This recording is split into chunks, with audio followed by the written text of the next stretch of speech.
नमस्कार, मी सुशील कुलकर्णी. आपण पाहता अॅनालायझर. आणि नेहमीप्रमाणे ज्या गोष्टींची उत्सुकता आपल्याला असते, ज्या गोष्टींच्या विषयी बरंच काही बोलायचं असतं, मनात असतं, प्रश्न असतात आणि त्या प्रश्नांची उत्तरं कुठून मिळणार हा प्रश्न आपल्या मनामध्ये असतो, त्यावेळी आपण बोलतो ते ऍडव्होकेट निलेश ओझांना. त्यामुळं आज एका गंभीर आणि महत्वाच्या विषयावर ऍडव्होकेट निलेश ओझा यांच्याशी बोलायला आपण आलेलो आहोत. ओझा साहेब, आपलं मनपूर्वक स्वागत आहे पहिल्यांदा अॅनालायझर मध्ये, आणि मग आपण आपल्या विषयाचं सुतोवाच करूया. नमस्कार. नमस्कार. आता एक ओळ महत्वाची पहिल्यांदा सांगतो, आणि ती ओळ म्हणजे शरद पवारांच्या अडचणीत प्रचंड वाढ झालेली आहे. प्रचंड वाढ अशी की कदाचित शरद पवारांना अटकही होऊ शकते, दंडही लागू शकतो. पुन्हा एकदा शरद पवार जुन्या प्रकरणासारख्याच प्रकरणामध्ये आणि एका जुन्या प्रकरणामध्ये अडकले. प्रकरण जुन्या प्रकरणासारखं म्हणजे कोलकाता मधलं, आणि प्रकरण जुनं म्हणजे लवासाचं. या प्रकरणामध्ये शरद पवार आता पुन्हा एकदा अडचणीत येण्याची शक्यता आहे, आणि हे अडचण दुसरी कोणी वाढवलेली नाहीये, ती शरद पवारांनीच स्वतःची अडचण वाढवलेली आहे, एक शपथपत्र कोर्टात देऊन. उद्या साहेब, पहिल्यांदा पवारांचं शपथपत्र कोर्टात सादर झालंय, ते कोणत्या विषयातलं आहे आणि त्यांची यामुळेच कशी अडचण होणार आहे ते आपण सांगा. हा, जेव्हा जसं सगळ्यांना माहित आहे की लवासा प्रकरण जे झालं होतं, लवासा प्रकरण मध्ये नाशिकचे एक म्हणजे हे सामाजिक कार्यकर्ते नामवंत ऍडव्होकेट नानासाहेब जाधव, त्यांनी याचिका दाखल केली मुंबई उच्च न्यायालयात. तर त्यांची याचिका ऍक्च्युली कशामुळे होती की त्यांनी पहिले कंप्लेंट दिली पुणे पोलीस कमिशनरला की शरद पवार, सुप्रिया सुळे आणि इतर यांच्यावर FIR नोंद करावा, यांनी पदाचा दुरुपयोग केला, फ्रॉड केला, सगळे डिटेल दिले, आणि म्हणजे FIR दाखल करून कारवाई करावी असं त्यांची तक्रार होती. त्या तक्रारीची दखल पुणे पोलीस कमिशनरने घेतली नाही, म्हणून नानासाहेब जाधवांनी PIL नंबर 5/2023 हो, तर ती PIL दाखल केली मुंबई उच्च न्यायालयात. त्याच्यात मागणी काय होती त्यांची की शरद पवार, सुप्रिया सुळे इतर यांच्या विरोधात FIR नोंदचे आदेश द्यावेत आणि प्रकरणाचा तपास CBI कडे द्यावा, ही त्यांची प्रेयर होती. आता याच्यामध्ये अजित पवारांचं पण नाव होतं, आणखीन लोकांचं नाव होतं. कोणीही त्याच्यात हस्तक्षेप अर्ज दाखल केला नाही. फक्त शरद पवारांनाच असं वाटलं की मी त्याच्यात हस्तक्षेप करावा. गॉड नोस का वाटलं त्यांना. तर मला वाटतं तुमच्या प्रार्थना मंजूर झाल्या असतील, म्हणून देवानं त्यांना बुद्धी दिली असेल. तर त्यांना वाटलं की त्यांनी अर्ज दाखल केला. आता अर्ज दाखल करताना आता खोटं बोलण्याची एक लिमिट असते, म्हणजे धादांत खोटं ज्याला म्हणतो आपण शुद्ध मराठीत, आणि इंग्लिशमध्ये ब्लॅटंट फॉल्सिटी. तर त्यांनी काय केलं, आता जो आरोपी असतो, ज्याच्या अगेन्स्ट मध्ये तक्रार आहे, ज्याच्या अगेन्स्ट मध्ये CBI इन्क्वायरी मागितलेली आहे, त्याला न्यायालयात हस्तक्षेप दाखल करण्याचा अधिकार नाही. हा कायदा 100 वेळा हे केला आहे, सुप्रीम कोर्ट, हायकोर्टने ठरवून दिला आहे. आणि खास करून शरद पवार साहेब यांचेच खास विश्वासू अनिल देशमुख यांच्या प्रकरणामध्ये, परमवीर सिंगच्या केसमध्ये सुप्रीम कोर्टाने चांगली फटकार लावली यांना. म्हणजे तुम्हाला ऐकूच शकत नाही, ते CBI ने करावी की CID ने करावी, कोणाला कसं बोलवावं, काय बोलवावं, ते फक्त पीडित व्यक्ती, कोर्ट आणि सरकार, स्टेट, या 3 लोकांच्या मधातला विषय आहे. तुम्ही हस्तक्षेप करायचा नाही. सेम बाब आपल्या अभिषेक बॅनर्जी, ममता बॅनर्जीचा मुलगा, भाचा, त्याने असा हस्तक्षेप लावला तर त्याच्यावर 50 लाख रुपये दंड लावला कलकत्ता हायकोर्टने. आणि ती जी आदेश होता, त्या आदेशाला सुप्रीम कोर्ट यांचे लाडके सरन्यायाधीश चंद्रचूड साहेबांनी अपील केलं की योग्य कायदा आहे म्हणे तो. आता त्या कायद्यात बसत नाही म्हणून शरद पवार साहेबांनी काय केलं, ऍफिडेव्हिट वर लिहिलं, या प्रकरणात मी आरोपीही नाही, प्रस्तावित आरोपी पण नाही, म्हणजे फ्युचर मध्ये पण नाही होणार आहे, करिता मला याच्यात हस्तक्षेप करण्याची परवानगी राहिली, मला पार्टी रिस्पॉन्डंट उत्तरवादी याच्यात बनवण्यात यावं त्या पीआय मध्ये नानासाहेब जाधवांच्या. आणि दुसरं सांगितलं यांनी, यांचाच कायदा म्हणजे आता बघा, हायकोर्टाने निर्णय दिला, सुप्रीम कोर्टाने निर्णय दिला, ते सगळे निर्णय दिल्यानंतर पण यांचा वेगळाच कायदा आहे की मला ऐकावंच लागेल, फिरून 4 शब्द इकडचे तिकडचे फिरवायचे आणि या काय मला ते प्रिन्सिपल नॅचरल जस्टिसचं उल्लंघन होईल, मूलभूत नैसर्गिक न्याय तत्वाचं उल्लंघन 4-5 शब्द टाकले आणि ते एक प्लेडिंग दाखल केली. आता याच्यात कोणाला कुठं जायची आवश्यकता नाहीये. नानासाहेब जाधवांची फी आहे, त्याच्यात स्पेसिफिक लिहून आहे की आरोपी क्रमांक 2 शरद पवार हे आहेत, त्यांच्या विरोधात FIR आणि CBI इन्व्हेस्टिगेशनच्या आदेश त्यात स्पेसिफिक लिहून आहे. त्याच्यासोबत जे पोलीस कमिशनरला जी तक्रार दिली ती जी जोडली आहे त्याच्यामध्ये पण लिहून आहे आरोपी क्रमांक 2 शरद पवार. आणि पवार साहेब तिथे लिहितात की मी या केसमध्ये आरोपी नाही म्हणून माझा हस्तक्षेप हे घ्या आणि कायद्यानुसार मला ऐकणं तुम्हाला बंधनकारक आहे. म्हणजे हे फॅक्टवर पण खोटं आहे आणि कायद्यावर पण खोटं आहे. तर याच्यामध्ये तरतूद काय आहे माहिती आहे का, की कॉमन मॅनला हे म्हणजे यांची केस असो की इतर कोणतीही केस असो, जो व्यक्ती न्यायालयात खोटं शपथपत्र देतो त्याच्या अगेन्स्ट मध्ये एक तर न्यायालय स्वतःहून कारवाई करेल किंवा कोणताही व्यक्ती, म्हणजे त्याच्यात असा नियम आहे स्वतः बॉम्बे हायकोर्टचा ते सुप्रीम कोर्टानं अपेल केला की स्ट्रेंजर टू द प्रोसिडिंग, उद्या कुलकर्णी साहेबांना वाटलं की नाही मला जाऊन त्याच्यात त्यांच्या अगेन्स्ट मध्ये कंटेम्प्ट दाखल करायचा आहे, तुम्ही पण करू शकता. परज्युरीचा जे 340 अर्ज आहे ना, कोणताही व्यक्ती करू शकतो असा त्याचा कायदा आहे. की कारण तो ऑफेन्स जो गुन्हा आहे तो न्याय प्रक्रियेच्या न्याय व्यवस्थेच्या अगेन्स्ट आहे, न्यायालयाच्या अगेन्स्ट आहे. तो म्हणून त्याच्या अगेन्स्ट मध्ये कोणीही व्यक्ती अर्ज दाखल करू शकतो. तर हे जे आमचे Indian lawyers and human right activist असोसिएशनचे जे आमचे सेक्रेटरी आहेत मुर्सलीन शेख यांनी तो अर्ज दाखल केला आहे. आणि त्याच्यामध्ये आता कायद्यातील तरतूद काय, आता समजा फॉर एक्झाम्पल अर्ज दाखल केला की यांनी हे खोटं बोलले आणि हे ओव्हररूल प्लेडिंग केली, म्हणजे त्यांनी ते जे युक्तिवाद करतायत ते ऑलरेडी ओव्हररूल झालेलं आहे, सुप्रीम कोर्टानं ओव्हररूल केलेला आहे की असा युक्तिवाद चालणार नाही, तरी ते हायकोर्टात पुन्हा तोच युक्तिवाद करतायत, ते कंटेम्प्ट झालं. त्याच्यात कारवाईची तरतूद अशी आहे की खोटं बोलणारे जे खोटं शपथपत्र देतात त्यांच्या विरुद्ध भारतीय दंडविधान जे IPC इंडियन पिनल कोड 191, 192, 193, 199, 200 या कलमा अंतर्गत ते त्यांचं ऑफेन्स आणि त्याच्या शिक्षेची तरतूद आहे. 7-7 वर्षाच्या जवळपास त्याच्यात शिक्षा आहे. तर हा एक गुन्हा झाला. आणि दुसरा जो आहे की खोटं शपथपत्र देणं हे कंटेम्प्ट ऑफ, हे क्रिमिनल कंटेम्प्ट मध्ये येते सेक्शन 2C आणि 14 आणि 12 of contempt of court act, court अवमानना कायदा. तर त्याच्यामध्ये 6 महिने तुरुंगवासाची शिक्षेची तरतूद आहे. एक. दुसरं, ऑलरेडी कायदा ठरवून दिला आहे, हायकोर्टाने सांगितलं आहे परमवीर सिंगच्या केसमध्ये, त्यालाच वरती सुप्रीम कोर्टाने सांगितलं, असे 50 जजमेंट आहे. असताना त्या जजमेंटच्या अगेन्स्ट जाऊन कोर्टात प्लीडिंग करणं हे आहे सिव्हिल कंटेम्प्ट, म्हणजे त्या आदेशाचं त्या निर्देशाचं उल्लंघन झालं तर त्याच्यामध्ये 6 महिना वेगळ्या शिक्षेची तरतूद आहे. तर हे एक ओव्हरऑल हे शिक्षा आहे.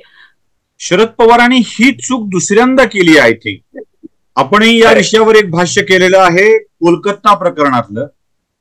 ते अशी चूक केली आहे ना, ती का ती वेगळी आहे काही? नाही, करेक्ट सेम. ही बाब त्या पिटिशनरने आपल्या पिटिशन मध्ये लिहिली आहे की त्याचे स्पेसिफिक वर्ड मी सांगतो तुम्हाला. पिटिशनरला लिहिलं आहे की Sharad Pawar is a habitual offender, हे या असेच गुन्हे करणारे सराईत गुन्हेगार असं त्यांनी पिटिशन मध्ये लिहिलं आहे.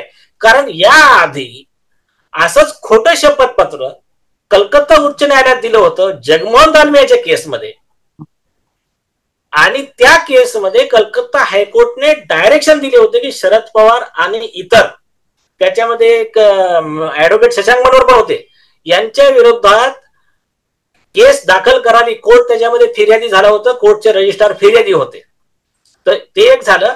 आणि त्याच्यामध्ये आणखीन एक चांगला पॉइंट काढला तुम्ही की ते जेव्हा ऑर्डर झाली होती त्याच्यामध्ये शरद पवारांनी सेम असंच आर्ग्युमेंट सुप्रीम कोर्टात केलं होतं की मला न ऐकता ऑर्डर पास केली, माझ्या प्रिन्सिपल ऑफ नॅचरल जस्टिसचं उल्लंघन झालं आणि ती ऑर्डर सुप्रीम कोर्टात, मी माझे शब्द पुन्हा रिपीट करतो, सुप्रीम कोर्टात तेव्हाच्या जजला मॅनेज करून घेतली होती. हे का सिद्ध झालं? आता सुप्रीम कोर्टाने आता लार्जर बेंच बसलं, त्यांनी सांगितलं की शरद पवारची 2010ची जगमोहन दालम्याच्या केसची जे ऑर्डर आहे ती इल्लीगल आहे. आरोपीला बोलण्याचा, त्याचं म्हणणं ऐकण्याचा 340 मध्ये काही अधिकारच नाही आहे. तिथे आता 2022 मध्ये जसबीर सिंग मध्ये सुप्रीम कोर्टाने त्यांचा आधीचा हा कायदा बेकायदेशीर घोषित केला. त्याच्यानंतर सुद्धा पुन्हा येऊन इथं तेच रिपीट की आरोपीला ऐकावंच लागेल, प्रिन्सिपल ऑफ नॅचरल जस्टिसचं उल्लंघन झालंय. आता याच्या पुढे काय बोलणार आता ते? मी तर म्हणतो न्यायालय तर ठीक आहे निर्णय देईल, जनतेनं पण ठरवायला पाहिजे की किती खोटं बोलावं, ते पण ऍफिडेव्हिटवर. म्हणजे सगळ्यांना गृहीत धरलं यांनी, न्यायालय झाले, जनता झाले. आता ठीक आहे, जे ज्यांना मानणार आहे ते मानतील, पण आम्हाला तर आमच्या हिशोबाने तर ते आरोपी आहेत. आता ज्यांना एवढं असताना पण मानायचा तो त्यांचा प्रश्न आहे. पण हे तर धडधडीत खोटं झालं. हे न्यायव्यवस्थेचे आरोपी आहेत आणि हे समाजाचे पण आरोपी आहेत. सर, मला एक शंका याच्यामध्ये आहे, कारण अशीच एक केस याच याचिकाकर्त्यांनी नानासाहेब जाधवांनीच कोर्टामध्ये केलेली होती आणि यात आता काहीच होणं शक्य नाही. बराच काळ लोटला आहे आणि बरेच व्यवहार झालेले आहेत, काही करता येणं शक्य नाही. प्रथमदर्शनी हे सगळे दोषी दिसतायत, अपराधी दिसतायत, दोषी म्हणण्यापेक्षा यात गडबड दिसतीये असं निष्कर्ष नोंदवत कोर्टाने या सगळ्या केसेसला थांबवलेलं. आता परत नानासाहेब जाधवांची हीच केस याच विषयातली म्हणजे लवासा प्रकरणातली पुढे येते आहे. काय फरक आहे दोन केसमध्ये? का पुन्हा एकदा नव्याने आणणं असा प्रकार वाटतोय? नाही नाही नाही, मुद्दा तुमचा चांगला आहे, पण असं नाही आहे की दोन्ही केसेस सेम आहेत.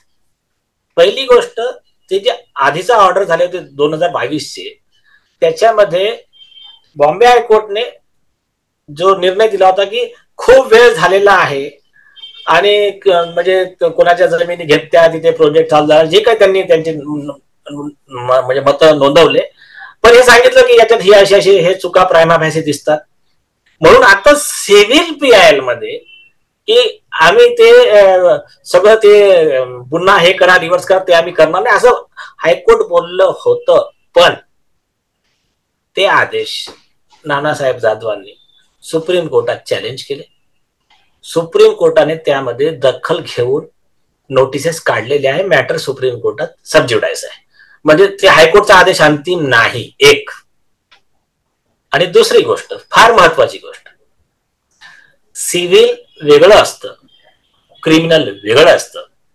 सिव्हिलला डिले लॅचेसच्या, तरी मी तर म्हणतो हायकोर्टाचा तो आदेश चुकीचाच आहे, पण तरी एक वेळेस सिव्हिलला डिले लॅचेसच्या आधारावर 3 वर्ष झाले तुम्हाला, आता तुम्ही सिव्हिल सूट करू शकत नाही, अशा आधारावर कोर्ट म्हणजे म्हणू शकतो की मी हस्तक्षेप करणार नाही.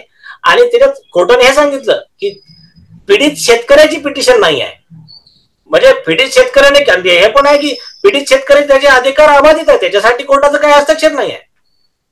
तर तरी एक असं मानून झाला की ठीक आहे, सिव्हिल मध्ये तेवढं काही कोर्टाला वाटलं की टाइम बार झाला असं होऊ शकते.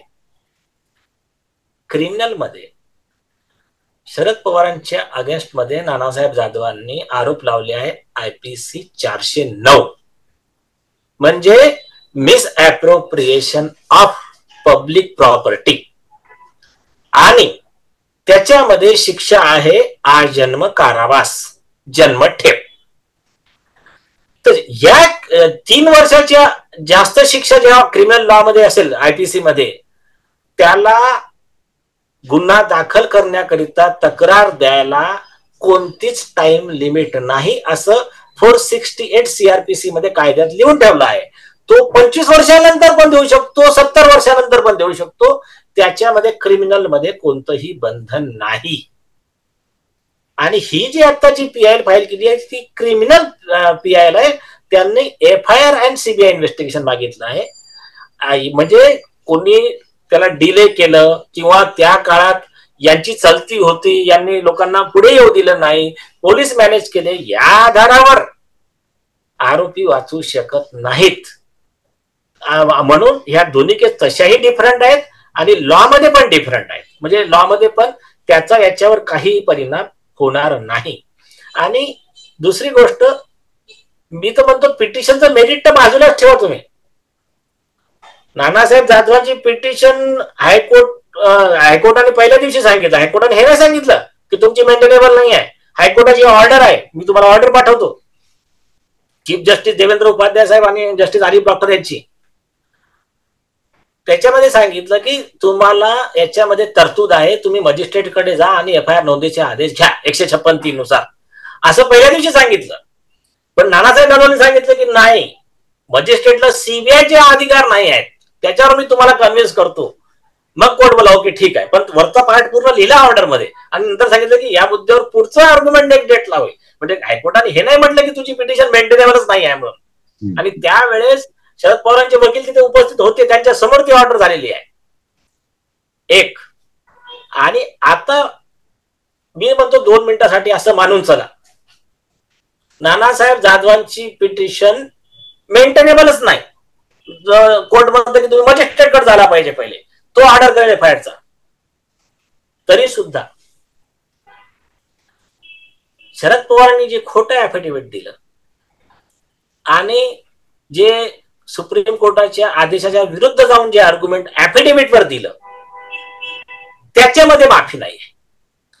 कारण आताच 2023 मध्ये सुंदर वर्सेस स्टेट मध्ये त्यांचे लाडके सरन्यायाधीश चंद्रचूड साहेबांनी, आपले ललित साहेबांचं एक लँडमार्क जजमेंट आहे, उदय ललित साहेबांचं, की एकदा खोटं शपथपत्र दिलं तर त्याच्यावर कंटेम्प्टची, परज्युरीची कारवाई करणं कोर्टाला बंधनकारक आहे. पुढचा वर्ड खूप इम्पॉर्टंट लिहिला त्यांनी, जो न्यायाधीश ही कारवाई करणार नाही त्या न्यायाधीशानं आपल्या कर्तव्यात कसूर केला असं समजलं जाईल. म्हणजे हा, आणि त्याचा अर्थ काय निघतो, म्हणजे जर असं झालं तर कसूर केला म्हणजे काय की कर्तव्यात कसूर करणाऱ्या न्यायाधीशाला पण 218, 219 मध्ये 3 वर्ष 7 वर्ष शिक्षेची तरतूद आहे. म्हणजे त्याचं एवढं स्ट्रॉंग इंटरप्रिटेशन आहे त्या जजमेंटचं. म्हणून ते पिटिशन नानासाहेब जाधवांची आता थोडी बाजूलाच राहिली. आता मेन विषय आहे खोटं शपथपत्र कसं दिलं आणि कंटेम्प्ट ऑफ कोर्ट, सुप्रीम कोर्टाच्या आदेशाची अवमानना करून त्याला कमी लेखून जे आर्ग्युमेंट सुप्रीम कोर्टानं 100 वेळा ओव्हररूल केली आहे, त्याच आर्ग्युमेंटवर तुम्ही न्यायालयात पुन्हा अर्ज लावता आणि न्यायालयाचा महत्वपूर्ण वेळ हा वाया घालवता. त्याच्यासाठी दॅट इज कॉल्ड, लॉच्या भाषेत त्याला म्हणतात abuse of the process of the court, grossest abuse. हे ऍक्च्युअली न्याय प्रक्रियेला शिवी देण्यासारखं आहे, असं ते वर्ड आहे सुप्रीम कोर्टाचा. तर तुम्ही आमचा अपमान करतात, अशा व्यक्तीला सोडता येणार नाही. कंटेम्प्ट ऑफ कोर्ट ऍक्टचं सेक्शन 14 म्हणतं की त्यांना कोर्टातूनच तुरुंगात पाठवा 6 महिने. 340 CRPC म्हणतं की त्यांचा अरेस्ट वॉरंट काढा आणि त्याच्यानंतर रजिस्ट्रारला ऑर्डर करा, त्यांना पहिले कस्टडीत घ्या, रजिस्ट्रारला सांगा की यांच्या अगेन्स्टमध्ये आता न्यायालय फिर्यादी राहील, रजिस्ट्रार स्वतः फिर्यादी म्हणून तक्रार सही करतील आणि यांना मजिस्ट्रेट न्यायालयाच्या हवाले स्वाधीन करा आणि तिथे त्यांच्यावर मग केस चालेल, अशी कायद्यातील तरतूद आहे. आणि आणखीन एक मोठी तरतूद, म्हणजे हे जे गोष्टी मी सांगतोय हे सगळं पिटिशनचा भाग आहे, त्या पिटिशनरनं ह्या प्रेयर मागितल्या आहे. त्याच्यात आणखीन 2 महत्वाच्या तरतूद आहे.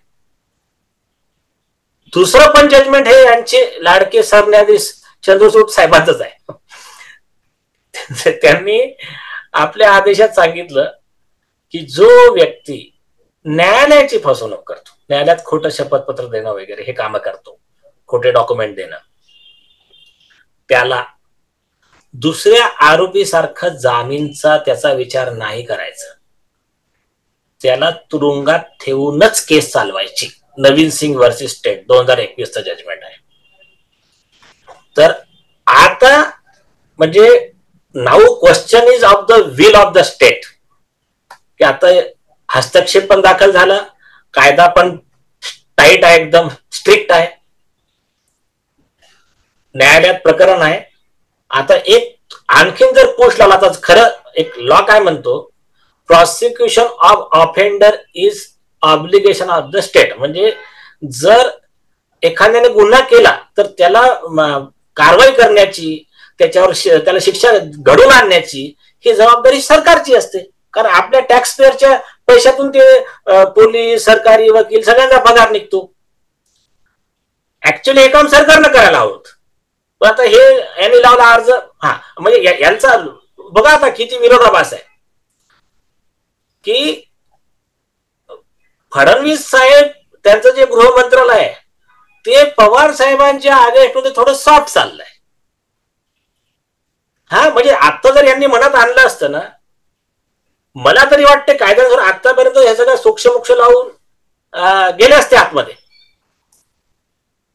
पण त्यांनी काही कारवाई याच्यात म्हणजे स्टेप्स घेतल्या नाही. मला वाटतं त्यांनी विचार केला असेल, जाऊ द्या वय बघून, किंवा जे काही त्यांच्या मनात आलं असेल ते त्यांना माहिती. राजकीय योगदान, वय, महाराष्ट्रासाठी केलेलं काम, त्यांचं एकूण वय, त्यांचं राजकीय योगदान.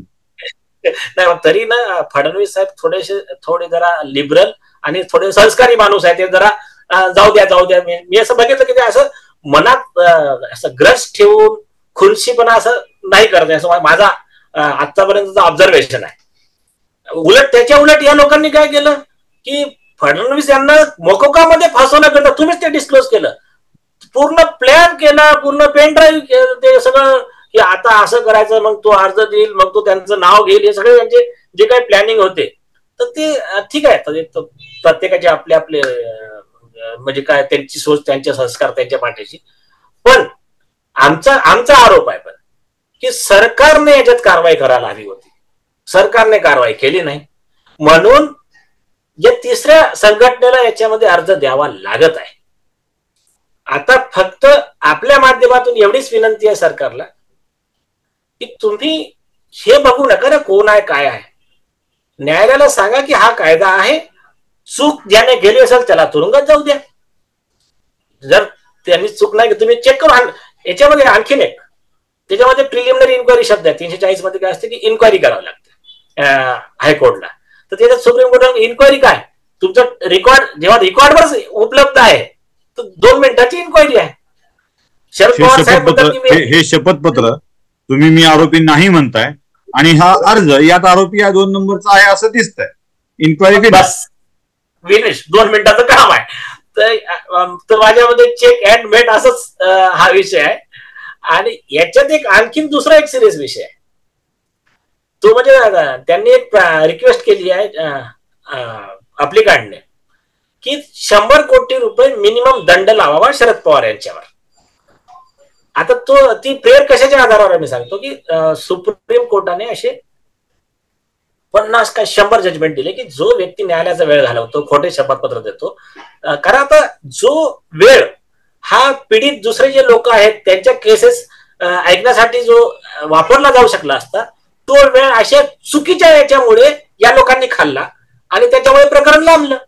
आणि नानासाहेब जाधवांची जी पिटिशन होती त्याचा जे लवकर निर्णय होणार होता त्याला वर्षभरापासून फिरवत आहेत ते लोक. म्हणजे फेब्रुवारी 2023चं मॅटर आहे, आता मार्च 2024 आलं. तर हे स्वतःच्या आग्रहाची कारवाई लांबवण्यासाठी केलेला हा फ्रीवरच अर्ज आहे, बोगस अर्ज आहे. अशा लिटिजंटला न्यायालय सोडू शकत नाही, त्याच्यावर हेवी कॉस्ट लावावी. आता असंच खोटं शपथपत्र दाखल केलं म्हणून डॉक्टर सर्वपल्ली राधाकृष्णन युनिव्हर्सिटीच्या एका मॅटरमध्ये 5 कोटी रुपये दंड लावला होता. आणि कोर्टाने सांगितलं की जसं मॅटर जेवढं मोठं आहे त्याच्या प्रपोर्शन मध्ये दंड लावावा. आता ते लवासाचं मॅटर किती मोठं आहे, 25,000 एकर शेती. आता त्याच्यामध्ये यांनी सांगितलं की मिनिमम 100 कोटी तर लागायलाच पाहिजे सुप्रीम कोर्टाच्या कायद्यानुसार. तर ही एवढी शॉर्ट बट स्वीट केस अशी आहे. लवासामधल्या लोकांना न्याय मिळेल असं वाटतंय तुम्हाला एक वकील म्हणून? तिथे अडकलेल्या जमिनी घेतलेल्या लोकांना, या क्रिमिनल सिव्हिल यात न्याय मिळेल की असं 16व्या वर्षी झालेल्या घटनेचा 17व्या वर्षी निकाल लागतो तसं काय होईल असं वाटतंय? एक क्युरियोसिटी म्हणून विचारतोय. आता कठीण प्रश्न आहे. त्याच्यात दोन गोष्टी आहेत, म्हणजे ऍक्च्युली कठीण प्रश्न आहे. कारण सांगतो, हे जर योग्य असेल ना, थोडस आजकाल न्याय असा नाही राहिला पहिल्यासारखा की तुमचं खरं आहे म्हणून तुमच्या बाजूने निर्णय झाला असं नॉर्मली, तो तसे दिवस नाही राहिले. आता कसं होते, पहिले आरोपी कोण आहे, विरोधक कोण आहे, म्हणजे कसं show me the man I will show you the law. मला माणूस दाखवा, मग मी कायदा काय बसते मी सांगतो. आणि हे बघा, आजही खूप इमानदार आणि कणखर न्यायाधीश आहेत, म्हणजे ते आहेत, पण ते पर्सेंटेज तेवढं नाही जेवढं करप्शन जेवढं आहे तेवढं या कणखर न्यायाधीशांचं पर्सेंटेज तेवढं नाही आहे.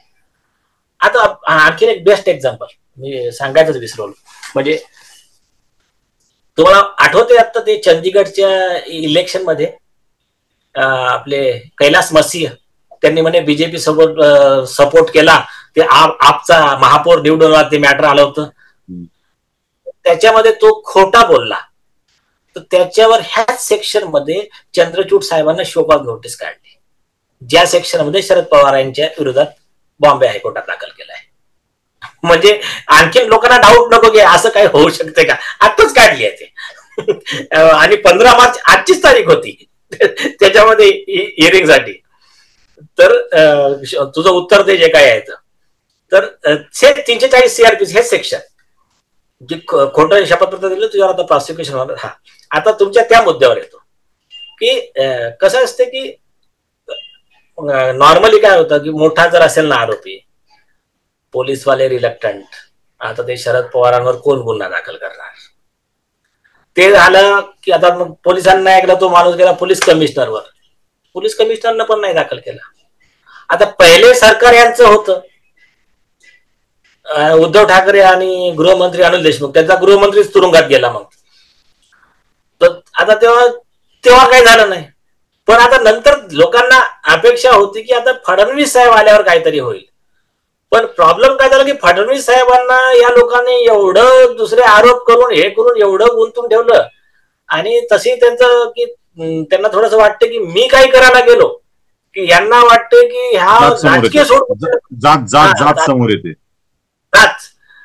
म्हणून ते स्लो करतात. हा, पण एवढं आहे की जेव्हा ते मी बघितलंय, जेव्हा त्यांचे वार पडतो ना, मग कळत नाही लोकांना काय झालं, तर मग माहित पडते अरे ते 2 वर्ष आधीपासून तयारी करून ठेवली होती, तर आम्हाला आता कळलं. तर ते पण आहे. पण एक नॉर्मली लोकांना असं असतं की फास्ट मध्ये व्हायला पाहिजे. पण ठीक आहे, आता त्याच्यामुळे आता हे सरकार थोडं सबुरीने घेतंय, म्हणजे ठीक आहे चालू द्या. आता प्रश्न काय माहिती का, आता ते सरकारच्या हातात नाही आणि शरद पवार साहेबांच्या हातात नाही. का सांगतो, कारण 340 मध्ये आरोपीला बोलायचा अधिकार नाही. हा जो अर्ज दाखल झाला याच्यात पण त्यांना बोलायचा अधिकार नाही. हे फक्त कोर्ट, तो अर्जदार आणि सरकारचे जे काही ऍडव्होकेट जनरल वगैरे असतील ते, आणि नानासाहेब जाधव, कारण ते मेन विटनेस आहे. एवढेच लोक बोलतील, कारण याच्यामध्ये मला बोलू द्या हे त्यांचा जो आदेश होता शरद पवार विरुद्ध जगमोहन दालमिया 2010, त्याला ओव्हररूल करून टाकलं सुप्रीम कोर्टाने. म्हणजे आता जर याच्यात बोलायला गेलं तर नवीन कंटेम्प्ट लागेल मग त्यांच्यावर, मग ते सुप्रीम कोर्टात कंटेम्प्ट लागेल, इकडचं सोडून ते सुप्रीम कोर्टाचं कंटेम्प्ट वेगळं लागेल. तर आता अशी बिकट परिस्थिती आलेली आहे आता. आणि न्यायाधीशाचे चीफ जस्टिस जे त्यांना पण एकदम एवढं बिकट परिस्थिती आहे की सुप्रीम कोर्ट म्हणते, चंद्रचूड साहेबांचं जजमेंट आहे की याच्यात कारवाई नाही केली तर तुम्ही आपल्या कर्तव्यात कसूर केला, त्याचे आरोपी तुम्ही न्यायाधीश ठराल. म्हणजे आता हे माहोल चांगला झाला आहे. पण लवासाचं जे मेन मॅटर आहे ना, त्या मेन मॅटर मध्ये जोपर्यंत हे जन आंदोलन बनत नाही किंवा ते लोक एकत्रित येऊन असे म्हणजे चांगले बाजू मांडणारे अशी PIL वगैरे ते स्वतःच लोक त्यांच्याच याचिका दाखल करत नाही, आणि त्याचा जे माहोल असं तयार होत नाही तोपर्यंत मला नाही वाटत की त्यांना न्याय मिळेल. कारण ते एकटे बिचारे नानासाहेब जाधव किती लढणार, तरी त्यांनी मेहनत करून सुप्रीम कोर्टापर्यंत मॅटर नेलं, सुप्रीम कोर्टात नोटीस इश्यू झाल्या, तर त्याच्या पुढे काही झालंच नाही, पेंडिंग आहे सुप्रीम कोर्टात मॅटर. आणि ह्यात हे एवढे हजारो शेतकऱ्यांचा जो काही विषय आहे एवढा मोठा, त्याच्यासाठी सुप्रीम कोर्टाला तेवढी काही अशी आवश्यकता वाटली नाही. पण ते उद्धव ठाकरेचं मॅटर ज्युरिडिक्शन नसताना पण सुप्रीम कोर्टाला वाटलं की नाही आपण लवकर घ्यायला पाहिजे, अन्याय झाला विचारावर बघून. ठीक आहे. देवाच्या काठीला आवाज नसतो आणि ती बसली की मार बसला हे कळतं, हे वकील साहेबांनी खूप छान सांगितलं. अर्थात कोणत्या देवाच्या हे आपलं आपण ठरवायचं आहे. म्हणजे महाराष्ट्राच्या उपमुख्यमंत्री आणि गृहमंत्र्यांचं नावातही देव असल्यामुळं त्या देवाच्या काठीला आवाज असतो की नसतो हे काळ सांगणार. आतापर्यंत अनेक केसमध्ये होईल होईल वाटत असताना काहीच घडलं नाही. राज्य शिखर बँकेची केस असो की अजून कुठल्या आयोगाचा आलेला रिपोर्ट, या रिपोर्टमध्ये ज्यांना शिक्षा होईल किंवा जे अडकतील असं वाटत होतं त्यांच्या भोवती संशयाचं धुकं निर्माण होतं आणि ते धुकं हळूहळू गडद होत जात. पुढे ऊन येतं आणि हे धुकं गायब होईल. महाराष्ट्रातला सामान्य माणूस वाट बघतोय कधीतरी तेल लावलेला पैलवान आमच्या माती लागलेल्या हातांमध्ये सापडेल आणि त्याला धोबी पछाड देता येईल. अशा अनेक केसेस, अनेक याचिका करते, अनेक वकील लढतायत. सुदैवाने या केसमध्ये अडकतील अशी स्थिती आलेली आहे. पुन्हा एकदा महाराष्ट्रातल्या माणसांच्या आशा पल्लवित झाल्यात की वारंवार कायद्याशी, कोर्टाशी खेळणाऱ्या माणसाला कधीतरी शिक्षा मिळेलच. कोर्टात जे चाललंय त्याची माहिती आपण घेतलेली आहेच आहे आणि मी प्रचंड आशावादी, कारण मी, तुम्हाला माहित आहे पुढचं काय म्हणायचं असतं ते, त्यामुळं ते वाक्य न उच्चारताच मी वकील साहेबांचे, ओझा साहेबांचे मनपूर्वक आभार मानतो. खूप खूप आभार सर. खूप छान वाटलं आपल्याशी बोलून, एक चांगली माहिती मिळाली. धन्यवाद. थँक्यू.